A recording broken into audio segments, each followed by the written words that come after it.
बिस्मिल्लाहिर्रहमानिर्रहीम। अस्सलाम वालेकुम। साइंटिफिक यूट्यूब चैनल के साथ 2024 का इख्तिताम चंद मिनट बाद और फिर 2025 का आगाज हो जाएगा।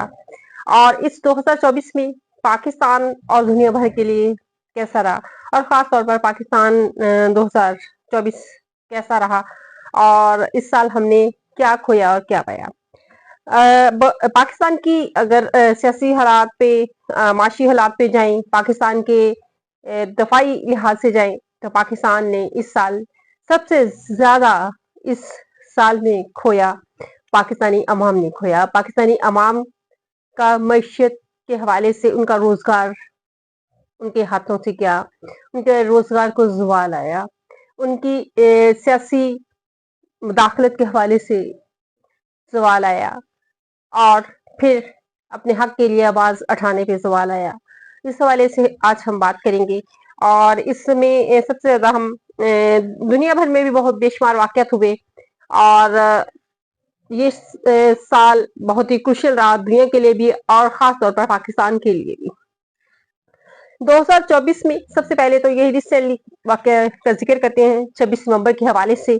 26 नवंबर के दिन अवाम ने वो एतमाद खोया, वो भरोसा खोया जो अपनी अफवाज पर करती थी, और उनके वो वाक़यात, वो नाकाबिले फरामोश वाक़या 26 नवंबर का दिन कभी ना भूलने वाला दिन। पाकिस्तानी की तारीख में ये वो दिन जिस दिन पाकिस्तानी फौज ने पाकिस्तानियों पर ही गोलियों की बौछार कर दी, और 26 नवंबर कभी ना भूलने वाला दिन बन गया।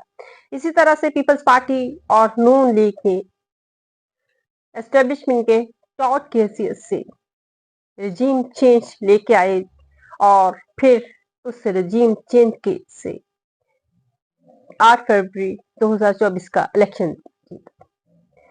इस साल 8 फरवरी को फॉर्म 45 हार गया, फॉर्म 45 जीत गया, अवाम हार गई और अदारे जीत गए, अवाम की उम्मीदें हार गईं और हुकूमत की उम्मीदें जीत गईं।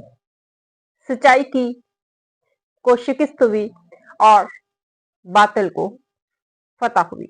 लेकिन ये फतह एक आरसी है, आखिरकार हक और सच की फतह एक दिन होनी है, और ये शाम, ये रात का एक दिन गुजरनी है, ये शाम का सूरज ग्रुप होना है और एक नई सुबह तुलू होनी है। ये रात अंधेरी कितनी भी लंबी क्यों ना हो जाए, आखिरकार सुबह होकर रहनी है। और इस साल अवाम के साथ जो पाकिस्तान में और दुनिया भर के खास तौर पर मुसलमान फलस्तीन के लिए जो हुआ, इस साल जिस अजियत और करब से फलस्तीन ने पर गुजरे, और जिस तरह से इसराइल ने उन पर बमबारी की, भूख, अफलास, पानी की किल्लत पैदा की, ये कभी ना भूलने वाला साल फलस्तीन के लिए भी है। इसी तरह से शाम सरैया पर उनका इनकलाब आया और एक जालिम डिक्टेटर से जान छूटी।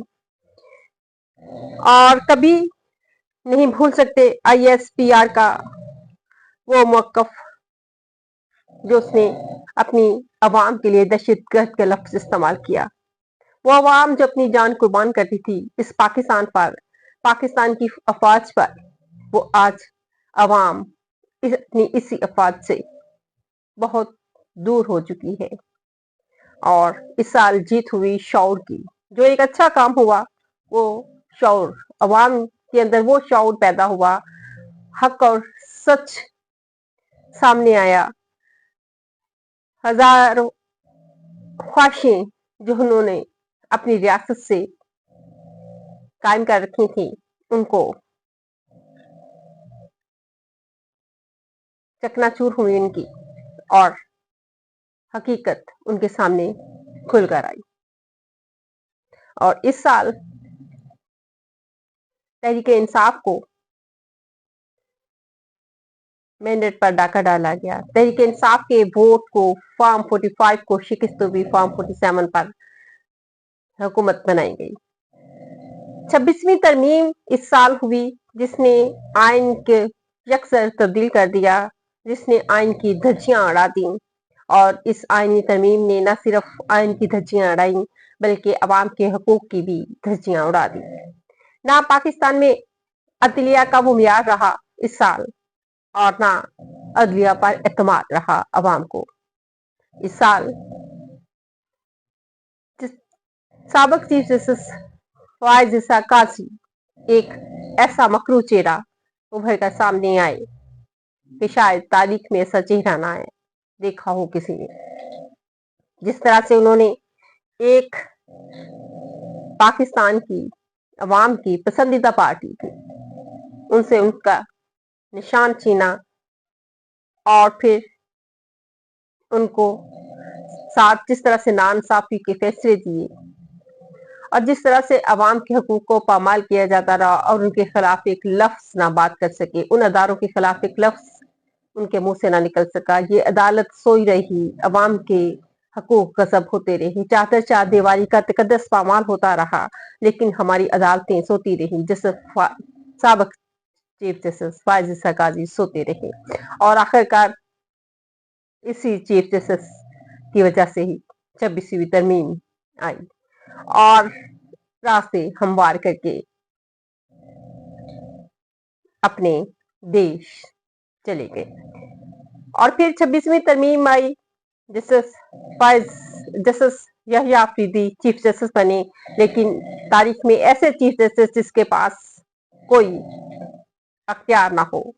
वो चोरी के मुकदमा तो सुन सकते हैं, वो किसी कत्ल के मुकदमे तो सुन सकते हैं, उनसे आईनी अख्तियार छीन लिया गया और उन पर एक आईनी बेंच बना दिया गया जो कि जिसके तमाम आईनी मुकदमात सुनेंगे, वो आईनी बेंच सुनेगा और चीफ जस्टिस सिर्फ उनको लगाने के जिम्मेदार होंगे, बल्कि लगाने की भी जिम्मेदारियां उनसे छीन ली गई।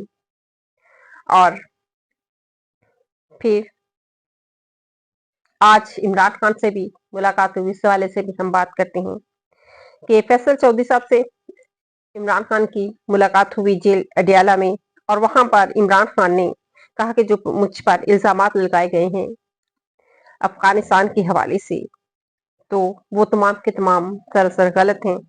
और वैसे भी कोई वजीर आजम दफाई पॉलिसी नहीं बनाता है, बल्कि दफाई इदारे बनाते हैं। ये वैसे अब पता चला है, डीजे स्पेयर की प्रेस कॉन्फ्रेंस से पता चला कि ये तमाम मामला जो हैं वो वजीर आजम तय करते हैं और इन्हीं को डिनाई किया है इमरान खान ने। और फिर इमरान खान ने कहा कि मुख्तलिफ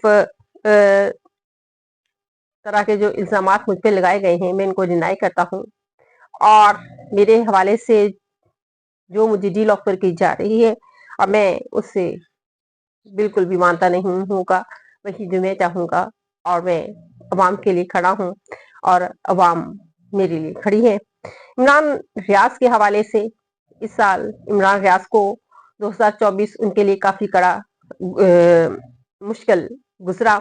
उससे पहले इस में वो हज करने के लिए जहां से निकले वहां उनको गिरफ्तार कर लिया गया, बल्कि रूपोश कर दिया गया, अगवा कर लिया गया। और फिर जिस हालत में इमरान रियाज आए और जिस हालत में उनको देखा गया, वो हमारे सहाफत के मुंह पर एक तमाचा है हमारे अदारों का, और तमाम मीडिया की खामोशी भी एक तमाचा है सहाफत पर।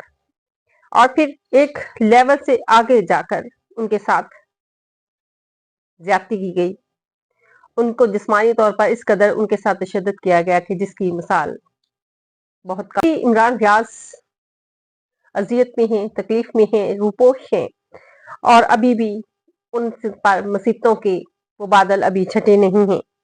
और इमरान रियाज